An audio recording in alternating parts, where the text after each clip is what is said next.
ప్రియమైన సహోదరి సహోదరులారా, ప్రభు అయిన యేసుక్రీస్తు వారి ఘనమైన ఉన్నతమైన నామములో ఈ సాయంకాల సమయంలో మన చినరావురి గ్రామంలో ప్రత్యేకంగా క్రిస్మస్ కార్యక్రమం ఏర్పాటు చేయబడటం చాలా సంతోషం.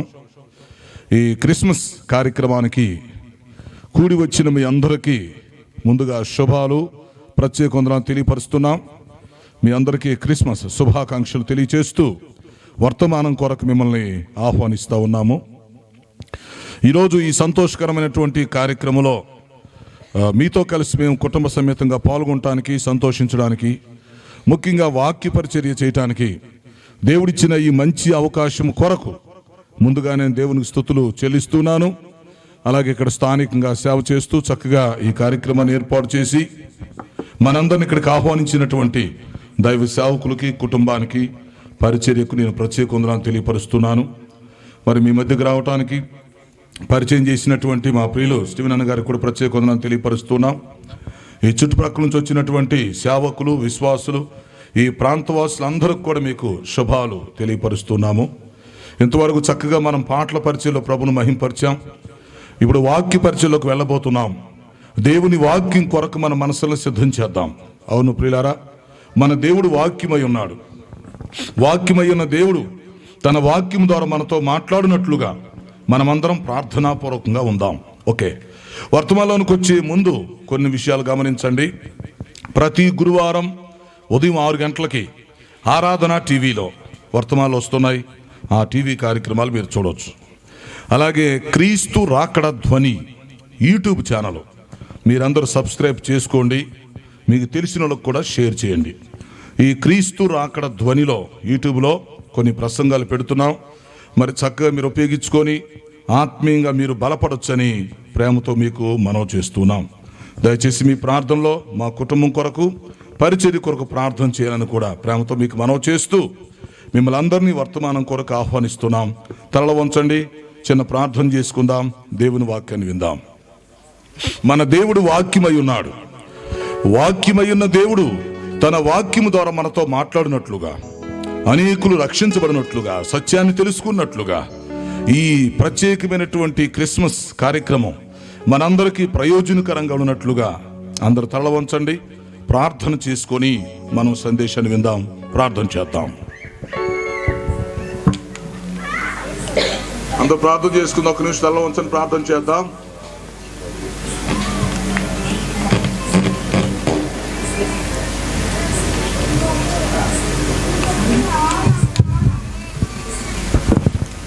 ప్రార్థన. పరిశుద్ధుడు అయిన మా తండ్రి, జీవాధిపతి, మీ ఘనమైన పాదాలకు స్తుతి స్తోత్రాలు చెల్లిస్తున్నాం. ఈ సాయంకాల సమయంలో చినరావూరు గ్రామంలో క్రిస్మస్లో మీ వాక్యమును అందించడానికి మీరిచ్చిన ఈ మంచి అవకాశం కొరకు ముందుగా మీకు స్తుతులు చెల్లిస్తూ ఉన్నాము. ఇంతవరకు పాటల పరిచయం నడిపించినందుకు మీకు వందనాలు. ఇప్పుడు వాక్య పరిచర్యలో కూడా సహాయం చేయమని మనవి చేస్తున్నాం. ఈ సమయంలో యేసుక్రీస్తు 2 రాకడలు ఈ అంశమును గురించి కొంత మేము ధ్యానం చేయబోతుండగా మీరు బోధకులై మాకు బోధ చేయమని మనవి చేస్తున్నాం. మీ దాసుని నన్ను బలపరిచి వాడుకోండి. రక్షణ లేని వారందరికీ రక్షణ దయచేయండి. రక్షణ పొందిన వారిని సంఘంలో స్థిరపరిచి బలపరచమని మనం చేస్తున్నాం. క్రిస్మస్ రానున్న నూతన సంవత్సరపు దీవెనలో ప్రియబిడ్డలందరికీ దయచేయండి. మీరే మహిమ తెచ్చుకోండి ప్రభువా. మీ వాక్యం ద్వారా మాతో మాట్లాడి మమ్మల్ని బలపరచమని మనం చేస్తున్నాం. మాకు అవసరమైన సందేశం దయచేసి మీరే మహిమ పొందమని యేసు పరిశుద్ధ నామంలో అడుగుచున్నాను తండ్రి, ఆమేన్. అందరం పెద్దగా ఆమేన్ చెప్దాం. ఆమేన్. ఓకే ప్రియులారా, కూడి వచ్చిన మీ అందరికీ మరొకసారి క్రిస్మస్ శుభాలు తెలియచేస్తూ మిమ్మల్ని వర్తమానం కొరకు ఆహ్వానిస్తున్నాం. ఈరోజు మనం ఒక ప్రాముఖ్యమైన అంశాన్ని ధ్యానం చేయబోతున్నాం. గుర్తుంచుకోండి, మనం ధ్యానం చేయబోతున్న అంశం యేసుక్రీస్తు 2 రాకడలు. ఇది బైబిల్లో చాలా ముఖ్యమైనటువంటి సబ్జెక్ట్. ఇది యేసుక్రీస్తు 2 రాకడలు అంటే క్రిస్మస్ను గురించి పూర్తిగా మనకు అర్థం అవ్వాలంటే, బైబిల్ సత్యం మనకు అర్థం అవ్వాలంటే, యేసుక్రీస్తుకు సంబంధించిన మొదటి రాకడ, రెండవ రాకడ రెండు మనకు తెలిసి ఉండాలి. వాస్తవానికి రెండు సబ్జెక్టులు అనుకోండి, లేక రెండు ప్రసంగాలుగా చెప్పొచ్చు. అయితే రెండు కలిపి ఒకే ప్రసంగంలో మీకు అందిస్తున్నాం. యేసుక్రీస్తు మొదటి రాకడంటే ఏమిటి, రెండవ రాకడంటే ఏమిటి, మొదటి రాకడలో ఏమి జరిగింది, భవిష్యత్తులో రెండవ రాకడలో ఏమి జరగబోతుంది, అవునా? ఈ మొదటి రాకడకు రెండవ రాకడకు మధ్య ఉన్న సంబంధం ఏంటి, భేదాలేంటి? ఈ క్రిస్మస్ చేసుకుంటున్నటువంటి నేపథ్యంలో, ఈ అంచె దినాల్లో ఒకవైపు మొదటి రాకడ గుర్తు చేసుకుంటూనే మరొక వైపు రెండవ రాకడ కొరకు సిద్ధపడవలసిన పరిస్థితి ఉంది.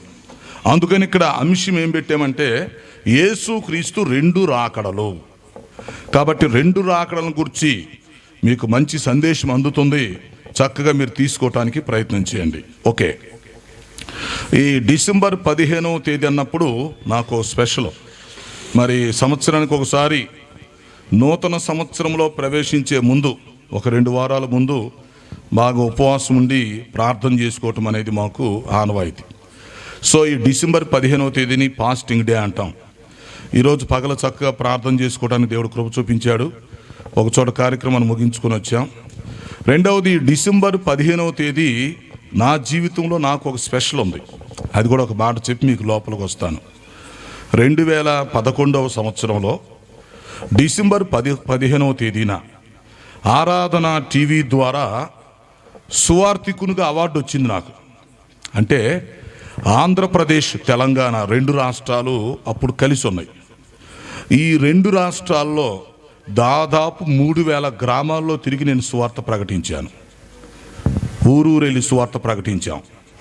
కొన్ని లక్షల పత్రికలు పంచాం. ఎంతోమందికి ట్రైనింగ్ ఇచ్చాం. ఎంతోమంది సేవకులను బలపరిచాం. సంఘాలను బలపరచడం జరిగింది. టీవీలో వర్తమానాలు అందిస్తున్నాం. అందువల్ల ఈ 2011వ సంవత్సరం డిసెంబర్ 15వ తేదీన మరి ప్రపంచవ్యాప్తంగా ఆంధ్రప్రదేశ్లో ది బెస్ట్ రూరల్ ఇవాంజలిస్ట్ అని ఒక బిరుదు, లేకపోతే గుర్తింపు అన్నమాట, సువార్థికునిగా పనిచేశాడని. అది నాకు గుర్తొస్తుంటుంది. ఎంతోమంది ఎన్నో అవార్డులు తీసుకుంటుంటారు. అయితే ఒక సువార్థికునిగా కొన్ని లక్షల మందికి దేవుని యొక్క వాక్యం ప్రకటించినటువంటి సువార్థికునిగా అవార్డు తీసుకోవటం అనేది అదొక ఆశీర్వాదంగా భావిస్తున్నాను. దేవునికి స్తోత్రం. ఎన్నో గ్రామాల్లో, పట్టణాల్లో సువార్త ప్రకటించడానికి, ఎన్నో ఆత్మను రక్షించడానికి, ఎంతోమంది సేవకులను, సంఘాలను బలపరచడానికి దేవుడు కృప చూపించారు. ఈ తెనాల పట్టణంలో కూడా క్లాసులు పెట్టినప్పుడు మరి చాలామంది మా దగ్గర ట్రైనింగ్ తీసుకున్నారు. వారు ఇప్పుడు కొంతమంది చక్కగా సేవ చేస్తున్నారు, కొంతమంది పరిచయాలు ఉపయోగపడుతున్నారు. సో ఈ తెనాల క్లాసులో ఉన్నటువంటి విద్యార్థులను కూడా ప్రత్యేకంగా అభినందిస్తున్నాం. ఈ విధంగా ఎన్నో ప్రాంతాల్లో దేవుని యొక్క సేవ చేసేటువంటి కృప ఏర్పడింది. మరి చాలా సంవత్సరాల క్రితం మొట్టమొదటిసారిగా ఈ తెనాల పట్టణానికి మరి మత్తయ్యన్న గారు చనిపోయారు. ఆయన ద్వారా ఈ పట్టణానికి పరిచయం చాలా సంవత్సరాల క్రితం. అప్పటి నుంచి ఈ తెనాల, ఈ పరిసర ప్రాంతంతో దేవుడు మంచి అనుబంధం ఇచ్చాడు. ఈరోజు ఈ విధంగా ఈ చిన్నరావుల్లో మీ అందరితో కలిసి ఈ క్రిస్మస్లో పాల్గొనటం చాలా సంతోషం. సో దేవుడిచ్చిన ఈ అవకాశాన్ని ఉపయోగించుకుంటున్నాను. మీరు చక్కగా దేవుని యొక్క వాక్యం అర్థం చేసుకోవాలని మనవి చేస్తున్నాను.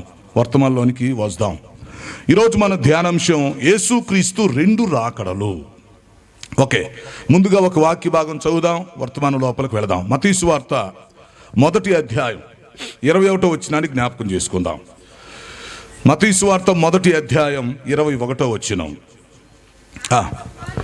ఆమె ఒక కుమారుని కనును, తన ప్రజలను వారి పాపముల నుండి ఆయనే రక్షించును గనుక ఆయనకు యేసు అని పేరు పెట్టుదు అనెను. చాలు. ఇది క్రిస్మస్ సంబంధించినటువంటి ముఖ్యమైన రెఫరెన్స్లో ఇదొకటి. ఇది చిన్నోళ్ళు పెద్దోళ్ళు అందరం కంఠస్థం పెట్టాలి. ఇదొక కంఠత వాక్యం. మత్తయి సువార్త 1:21.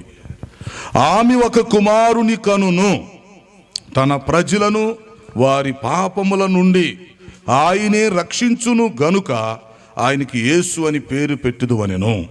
ఈ మాటలు ఎవరు చెప్తున్నారంటే, గబ్రియేలు దూత యేసేపుకు ప్రత్యక్షమై దర్శనంలో ఆ మాటలు చెప్తున్నారు. యోసేపు, నీ భార్య అయినటువంటి మరియను చేర్చుకోవటానికి నువ్వు భయపడొద్దు, బాధపడొద్దు. ఆమె నీకు ప్రదానం చేయబడింది కదా, వివాహం కాలేదు కదా. అయితే వివాహం కాకముందే ఆమె గర్భవతి అయిందని చెప్పి నువ్వు ఫీల్ అవుతున్నావా, భయపడుతున్నావా, సిగ్గుపడుతున్నావా, లేక పొరుగు పోయిద్ది అనుకుంటున్నావా, లేకపోతే ఆమె తప్పు చేసింది అనుకుంటున్నావా? అలాగ నువ్వు అనుకోవద్దు. నీకు ప్రదానం చేయబడినటువంటి ఆమె ఏ పొరపాటు చేయలేదు. ఆమె పవిత్రురాలైనటువంటి కన్యక. ఎస్, ఆమె పరిశుద్ధాత్మ ద్వారా గర్భం ధరించి కుమారుణ్ణి కనబోతుంది. ఆ పుట్టినటువంటి బిడ్డకు నువ్వు యేసు అని పేరు పెట్టాలి. ఈ విషయాన్ని నీకు చెప్తున్నాను. అలాగే నీకు ప్రదానం చేయబడినటువంటి మరీతో కూడా నేను సపరేట్గా మళ్ళీ వెళ్ళి చెప్తాను. మీ ఇద్దరికి చెప్తున్నాను. ఒక పెంచేటువంటి తండ్రిగా నీకు, కన్న తల్లిగా తనకి, ఇద్దరికి విడివిడిగా నేను వచ్చి చెప్తున్నాను. నేను గబ్రియేలు దూతను. నేను పరలోకం నుంచి పంపబడ్డాను వార్త చెప్పడానికి. కాబట్టి నీకు చెప్తున్నాను, ఆమెకు కూడా చెప్తున్నాను. ఒక కుమారుడు పుడతాడు. ఆ కుమారుడు తన ప్రజల్ని వారి పాపముల నుంచి రక్షిస్తాడు. తన ప్రజలు అంటే ఈ ప్రపంచం మొత్తం మీద ఎవరైతే తను అంగీకరిస్తారో, తనను అంగీకరించే వాళ్ళంతా తన ప్రజలు. కాబట్టి ఎవరైతే తన ప్రజలుగా ఉంటారో వారందరినీ ఆయన రక్షించబోతున్నాడు. ఆయన రక్షకుడుగా భూలోకానికి వస్తున్నాడు.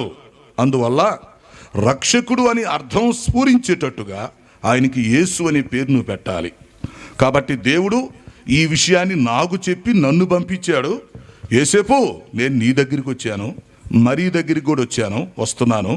దేవుని చిత్తాన్ని మీ ఇద్దరికి బయలుపరుస్తున్నాను. కాబట్టి చేర్చుకోవటానికి నువ్వు భయపడగాక, ఏదో నీ పొరుగు పోతుందని ఫీల్ అవగాక, అందరూ నిన్ను చిన్నచూపు చూస్తారని, నీ భార్యకి ఏదో జరిగినట్టుగా అలాంటి ఆమెను చేసుకున్నాడేంట్రా అనుకుంటారని చెప్పి నువ్వు అనుకోగాకు. ఇదంతా దేవుని చిత్తం, దేవుని యొక్క ప్రణాళిక. ఇది పరిశుద్ధాత్మ ద్వారా జరుగుతున్న ఏర్పాటు. కాబట్టి నీవు నీ భార్యను మరియను నిరభ్యంతరంగా చేర్చుకో. చేర్చుకున్న తర్వాత కుమారుడు పుడతాడు. ఆ కుమారుడు నీకు జన్మించకపోయినప్పటికీ ఆ కుమారుని పెంచే బాధ్యతలు నీకు అప్పగించబడ్డాయి. అసలు మరియ నీకు ఎందుకు ప్రదానం చేయబడిందంటే ఆ బిడ్డను పెంచడానికే. మరొకరైతే ఆ బిడ్డను పెంచరు కాబట్టి నువ్వు పెంచుతావు గనక, నువ్వు మంచోడు అన్న సంగతి దేవుడికి తెలుసు గనక, నీవు నీతిమంతుడు అన్న సంగతి దేవుడికి తెలుసు కనుక దేవుడు నిన్ను సెలెక్ట్ చేసుకున్నాడు ఈ కోట్ల మంది ప్రజల్లో నుంచి.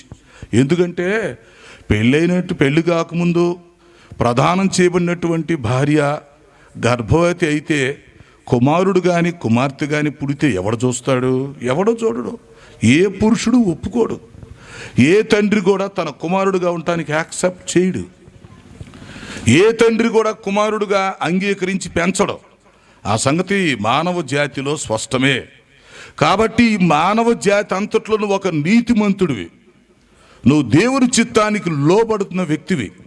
కాబట్టి ఆ కుమారుడు నాకు పుట్టలేదని నువ్వు ఫీల్ అవగాక, లేకపోతే మరి ఏదో తప్పు చేసిందని కూడా ఫీల్ అవగాక. అసలు ఆ లెక్కకు వస్తే దేవుడు నిన్ను ఎందుకు సృష్టించాడు ఈ భూమి మీద? తర్వాత మరి నీకెందుకు ప్రదానం చేశాడంటే ఆ పుట్టబోయే బిడ్డని ఒక తండ్రి స్థానంలో ఉండి నువ్వు పెంచటానికి. నువ్వు తండ్రివి కాకపోయినా తండ్రి స్థానంలో ఉండి పెంచాలి. ఒక కుమారుని ఎలాగైతే మనం దత్తత తీసుకొని పెంచుతామో అలాగే ఈ పుట్టబోయేటువంటి కుమారుడు నీ కుమారుడుగా నువ్వు పెంచాలి. ఎందుకంటే అతడు పరిశుద్ధాత్మ ద్వారా జన్మిస్తున్నాడు. అతడు పరిశుద్ధుడు, నీతిమంతుడు. అతడు మానవ జాతి మొత్తానికి రక్షకుడు. ఈ మానవ జాతిని రక్షించడానికి రక్షకుడుగా వస్తున్నాడు. ఎస్, అయితే మరి ఆ రక్షకుడిని ఎవరో ఒకరు పెంచాలి కదా, ఎవరో ఒకరు తండ్రిగా ఉండి సంరక్షించాలి కదా. ఆ చిన్న వయసులో పెద్ద అయ్యేంత వరకు ఎవరో ఒకరు చూడాలి కదా. ఆ చూడటానికి ఒక తండ్రి ప్లేస్లో ఒక గార్డియన్గా ఉండటానికి దేవుడు నిన్ను పుట్టించాడు యేసేపు. అది నీ జన్మ రహస్యం నాయనా. అసలు దేవుడు నీకు జన్మించింది ఎందుకంటే లోకరక్షకుడిని నువ్వు పెంచడానికి. అంతేగాని నీ భార్య ఏదో తప్పు చేసినట్టు ఆ సబ్జెక్టుకి వెళ్ళగాకు. లేకపోతే యేసుక్రీస్తు పుట్టబోయే శిశువు నా కుమారుడు కాదు కదరా, నేను పెంచటం ఏంట్రా అని ఈ సబ్జెక్టుకి వెళ్ళగాక. ఇదంతా చెత్త సబ్జెక్టు. నువ్వు నేర్చుకోవాల్సిన సబ్జెక్ట్ అది కాదు యేసేపు. అసలు నిన్ను పుట్టించిందే లోకరక్షకుడైన యేసుక్రీస్తుని పెంచటానికి. అందుకు నీకు జన్మిచ్చాడు దేవుడు. అది నీ జన్మ రహస్యం. కాబట్టి మరియకు జన్మిస్తున్న కుమారుడు పరిశుద్ధాత్మ ద్వారా జరుగుతుంది వ్యవహారం. ఆ కుమారుడు నువ్వు తీసుకొని నువ్వు పెంచాలి. పుట్టిన తర్వాత పేరు పెట్టేటప్పుడు అతనికి యేసు అనే పేరు నువ్వు పెట్టాలి. ఆయన లోక రక్షకుడు అవుతాడు. ఓకేనా? యేసేపు ఓకే. ఆయన జన్మించిన తర్వాత పెద్ద అయిన తర్వాత ఏమైందంటే, ఈ ప్రపంచం మొత్తంలో ఇన్ని కోట్ల మంది జనాభాలో ఎవరైతే ఆయన అంగీకరిస్తారో, అంటే ప్రపంచం మొత్తం జనాభా 2 బ్యాచ్లు అవుతారు. ఒక బ్యాచ్ ఆయన అంగీకరిస్తారు, ఒక బ్యాచ్ ఆయన అంగీకరించరు. యేసేపు అర్థమవుతుందా? అర్థమవుతుందండి. మరి వినైతే ఈ ప్రపంచంలో ఉన్న మానవ జాతి మొత్తం 2 బ్యాచ్లు అవుతారు రేపు. ఒక బ్యాచ్ వాళ్ళు ఆయన అంగీకరిస్తారు, ఒక బ్యాచ్ వాళ్ళు ఆయన తిరస్కరిస్తారు. ఎవరైతే ఆయన అంగీకరిస్తారో వారందరూ తన ప్రజలుగా ఎంచబడతారు. యేసుక్రీస్తుని అంగీకరించే వాళ్ళు తన ప్రజలుగా, అనగా దేవుని ప్రజలుగా ఎంచబడతారు. వారందరిని ఆయన రక్షిస్తాడు. అలాంటి రక్షకుడు ఈ భూలోకానికి వస్తున్నాడు. ఆయన నువ్వు పెంచాలి, ఆయనకి యేసు అనే పేరు పెట్టాలి. ఆ సంరక్షణ బాధ్యత నువ్వు తీసుకోవాలని ఆనాడు గబ్రియేలు దూత పరలోకము నుంచి భూలోకానికి వచ్చి సపరేట్గా మరీకి ప్రత్యక్షమైంది. నీ కుమారుడు పుట్టబోతుండడానికి యేసు అని పేరు పెట్టు అని చెప్పాడు. అలాగే సపరేట్గా యేసేపుకి ప్రత్యక్షమయ్యాడు దూత. ఆ పుట్టబోతున్న ఆయనకి యేసు అని పేరు పెట్టాలని చెప్పాడు. వీళ్ళిద్దరూ, ఈ మరియా యేసేపులిద్దరూ ప్రదానం చేయబడ్డారు. ఇంకా వారికి వివాహం అవ్వలేదు. అలాంటి పరిస్థితిలో గబ్రియేలు దూత విడివిడిగా ఇద్దరి దగ్గరికి వచ్చి విడివిడిగా ఇద్దరికి ప్రత్యక్షమై ఇద్దరికి సందేశం అందించి ఆ పుట్టబోయేటువంటి బాబుకి, శిశువుకి యేసు అని పేరు పెట్టాలని ఇద్దరికి చెప్పడం జరిగింది. ఆ విధంగా యేసుక్రీస్తు వారు జన్మించడం, ఆ తర్వాత వారిద్దరూ మాట్లాడుకొని కలిసి ఆయనకి యేసు అని పేరు పెట్టడం జరిగింది. సో ఈ క్రిస్మస్లో మనం అర్థం చేసుకోవాల్సిన విషయం ఏంటంటే, ఆమె ఒక కుమారుని కంటుంది, అనగా మరియా పరిశుద్ధాత్మ శక్తితో ఒక కుమారుని కంటుంది. ఆ కుమారుడు ఏం చేస్తాడంటే తన ప్రజలను వారి పాపముల నుండి రక్షిస్తాడు. అందుకే ఆయనకి యేసు అనే పేరు పెట్టబడుతుంది. సో క్రిస్మస్ యొక్క స్పెషల్ ఏంటంటే, బ్రాకెట్లో వాట్ ఈస్ క్రిస్మస్?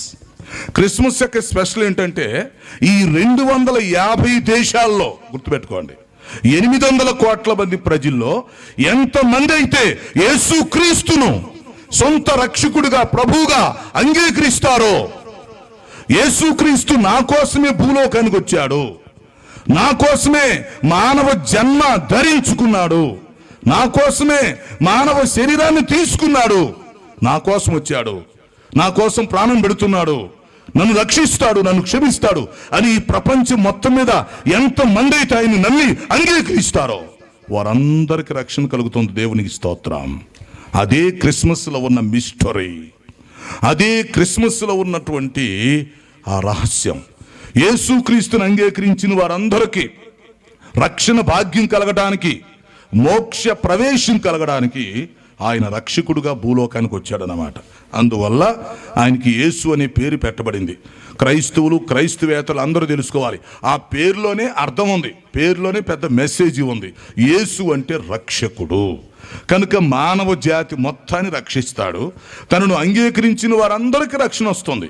మిగతా వాళ్ళకు కూడా రక్షణ వస్తుంది, కానీ వారు అంగీకరించట్లేదు కాబట్టి ఆ రక్షణ వాళ్ళు పోగొట్టుకుంటారు. యాక్చువల్గా రక్షణ అనేది అందరికీ వస్తుంది, ప్రభు అందరికి ఇస్తాడు, సార్వత్రికం అందరికి ఇస్తాడు. కానీ అంగీకరించిన వారికి అది వర్తిస్తుంది, అంగీకరించిన వారికి అది వర్తించదు. సో ఈ క్రిస్మస్ ద్వారా మానవ జాతి మొత్తానికి శుభదినం. మానవ జాతిలో ఎవరైనా సరే రక్షణ పొందడానికి, పాప క్షమాపణ పొందుకోవడానికి, నిత్య నరకం అగ్ని గుండం నుండి తప్పించబడి పరలోక రాజ్యంలో ప్రవేశించడానికి ఈ క్రిస్మస్ అనేది, క్రీస్తు రాక అనేది ఒక మంచి ఏర్పాటుగా మనం భావించుకోవాలి. సో ఈ సందర్భంలో మనం 2 పదాలు గుర్తుపెట్టుకోవాలి. యేసుక్రీస్తు మొదటి రాకడ, రెండవ రాకడ. ఈ 2 రాకడల గురించి మనకు తెలిసి ఉండాలి సింపుల్గా. వాస్తవానికి నేను ముందే చెప్పాను 2 సబ్జెక్టులు. అయితే 2 విషయాలు నేను గుర్తు చేస్తాను.